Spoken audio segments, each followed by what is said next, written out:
Chris. Just wanted to share with you Tire Side Chat time again.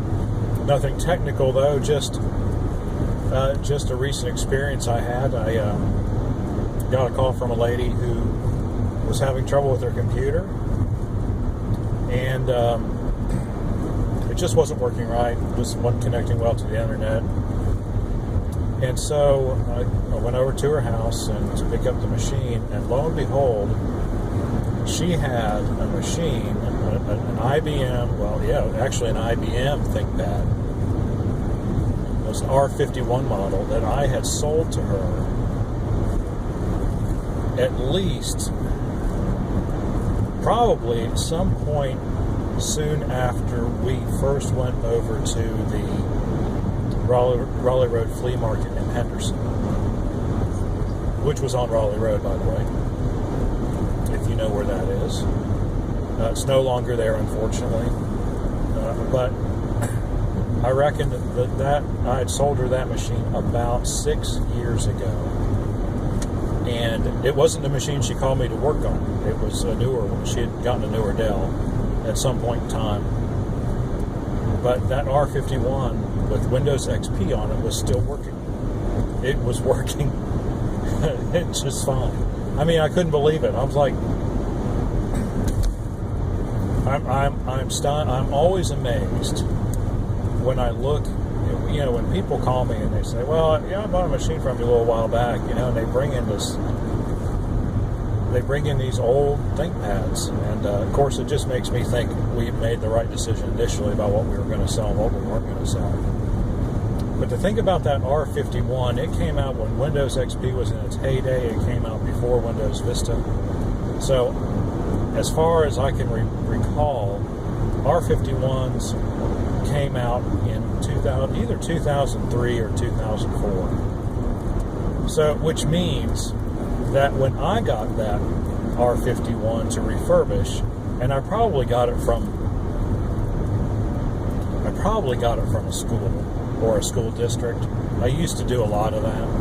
When we were selling a lot of computers, I would bid on things at the NC State auction, not the North Carolina State University auction, but the North Carolina State auction down there on Highway 54 in Raleigh.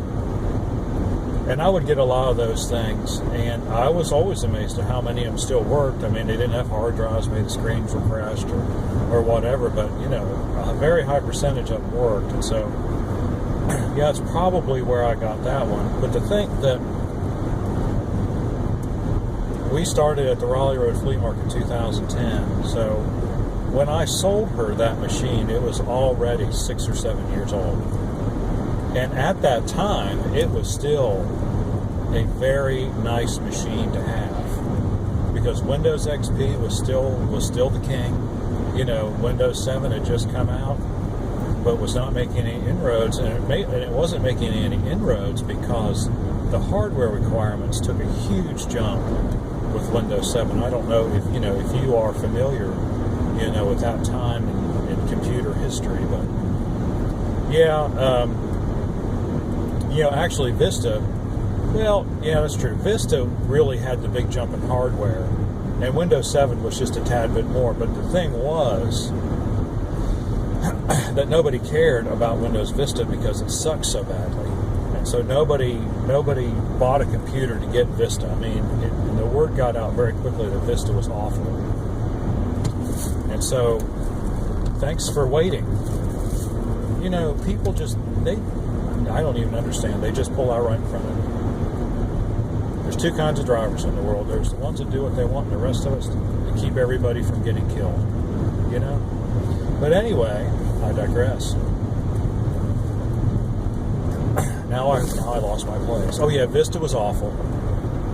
So nobody cared about. And one of the reasons why, if you recall your computer history, that it was so awful is because it really did have a much steeper hardware requirement, and manufacturers were trying to pretend like it was Windows XP and putting basically the same amount of memory, maybe a little bit more, same speed hard drives, and I remember the first time I tried it, well, this is ridiculous, I'm going back to XP now.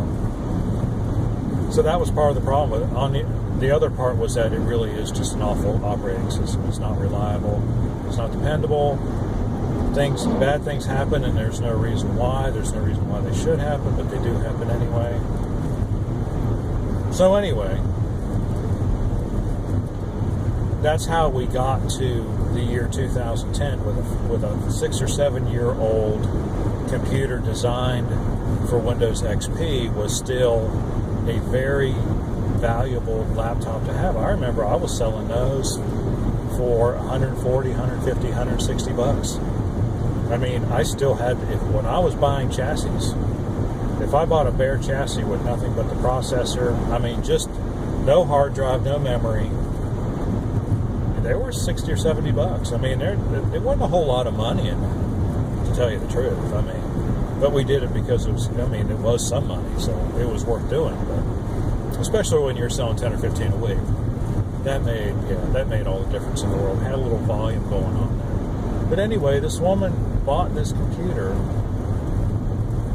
and I've never went back to work on it. I hadn't even heard from her in 4 or 5 years. And she calls me up, says, "Come get this down, fix it." So I did that, and I noticed that the only thing that was wrong with the R51 was that there were some keys missing from the keyboard. And she said, "You know what? It's ancient. It still works, but it's really slow." Which, I can see why. Well, the internet, for one, is so much more. Yeah, there's a lot of reasons why those older machines don't work. They work, but yeah, they kind of get to crawling on some things, speed-wise. And so, but it was still, I turned it on, looked at it, and I thought, you know what? If I could put I think it only held maximum 1 gig of RAM though, and that was really the downfall of it. It might have been 2, but trying to find those memory chips these days is a crapshoot. Finding some that work anyway. So anyway, it just goes to show you that if you're careful about what you buy, and in my case, careful about what you sell, you have some people that are happy for a long, long time. I really wish it'd come back to me and bought another ThinkPad, but if we hadn't been at the Raleigh Road Flea Market, she kind of lost track of where we were. So that was the name of that too. But anyway, I just thought I'd share that with you, that, here we've got, a 12 or 13-year-old computer that still works fine, and to make it still works. You can still do a lot of the things almost, unless you get some kind of high-end software doing something. It can do all the normal things. You can get on it, you can browse the web, you can watch some standard definition videos, not the high D stuff, forget that. Send and receive email, type up an office document, print, everything, all the basic things, like maybe a student would need, not want. There's two different things there. But it is amazing to me. Those were some well-made machines, and that's why instances like this make me thankful that we chose to sell ThinkPads, and I've never regretted selling one. We've had so few of them come back because of things actually breaking on them, of things just not working. Yeah, damage, okay, that's one thing, but things just not working, not very many. Less than 5%, I'm certain. That's why we offer such a good warranty. Yeah, I think it's a good warranty. So anyway, just thought I'd share that with you. A little computer history, a little walk down memory lane for me. Around 2000, 1998, 2000. That's about the time I got into computers, and so that was cool. Just thinking back, anyway. So anyway, if you like our videos, like and subscribe. If you have any questions or comments or any longevity stories about your ThinkPad, let us know in the comment section below. And we will see you on the next one.